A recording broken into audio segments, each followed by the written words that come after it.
We are here to bring electricity to the village of Sillab, and I believe there's 43 houses total that we're wiring.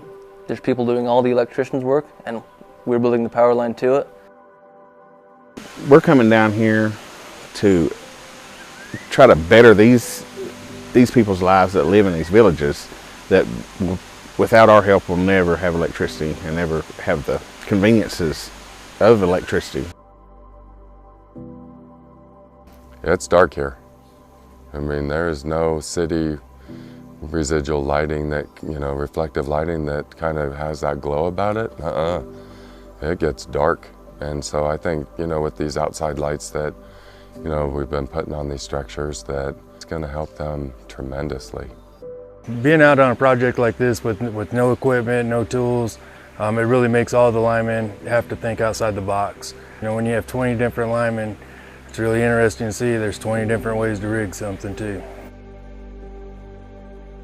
It really does take guys back to their, to the basics of line work, and they get to see what it was like for the first lineman that went out and built line and didn't have all the special tools that we have at home right now.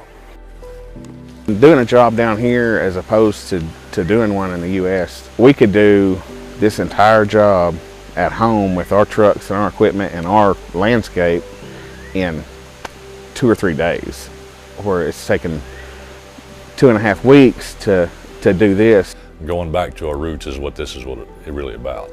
I mean, your hand tools, there's very few battery operated tools that we have, so we have that advantage. But the one thing we don't have is the advantage of bucket trucks and, being able to drive right next to a pole or walk on a flat ground where I'm from, to get to where you need to go. The landscape here it wasn't what I was expecting. This is gorgeous up here, but very humbling too that, we take for granted what we have at home. And man, you climb that first structure here and you see the terrain and the clouds laying down in the valley, or, lifting up out of the valley, and what it opens up below.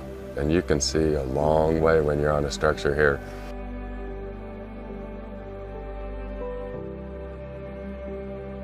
If we didn't have the help from the people that live in the villages, we'd probably be here for another month trying to get this wire out, because they can go up and down these mountains like none of us Americans even think of.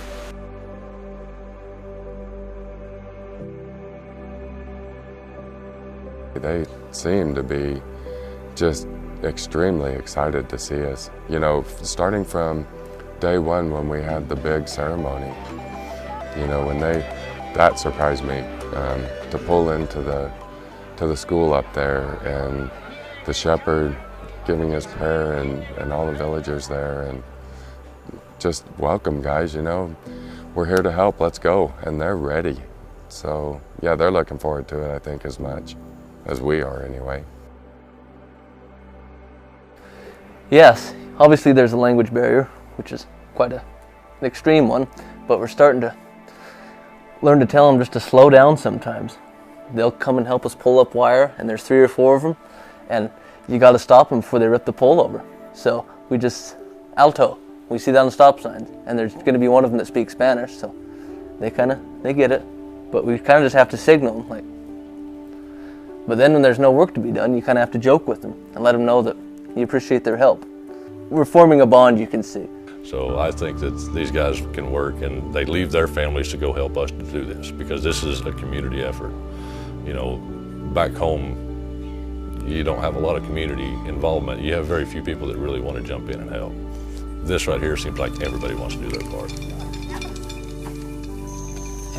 Nakmakalikas lang siya, marakwang ko. Manak salika ochot, nakakarakalikas saking, utmakakwan, dao kolon likas lang siya, nakausao, nagasaw ulit di kamun, shkonin di kontek salika di bahar, kolon likas lang siya para dyan. A lot of people won't do what we do, and we take pride in doing things. Doing this is kind of, when we put line back up on a storm, it makes you feel good when you flip that switch and them lights come on, you know you did something. And it's even 10 times greater with this because these people, they've never had it. We're changing lives. Pues kuitinru kra ka anak tim manchoshi chirueb na anak manchosh lishkonale shisi ut manchosh akili kateng sheskechak ma ho nimal narut katoch chirueb manchosh lihunal sheskechik bang sakachang krenak sa sakachona shekakul.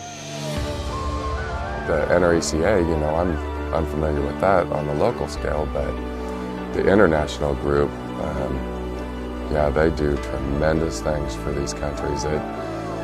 I really hope that more people get involved, stay involved, and do their part to help the NRECA International move forward with these projects and keep these villages, you know, moving forward. At least give them that little opportunity because they definitely deserve it.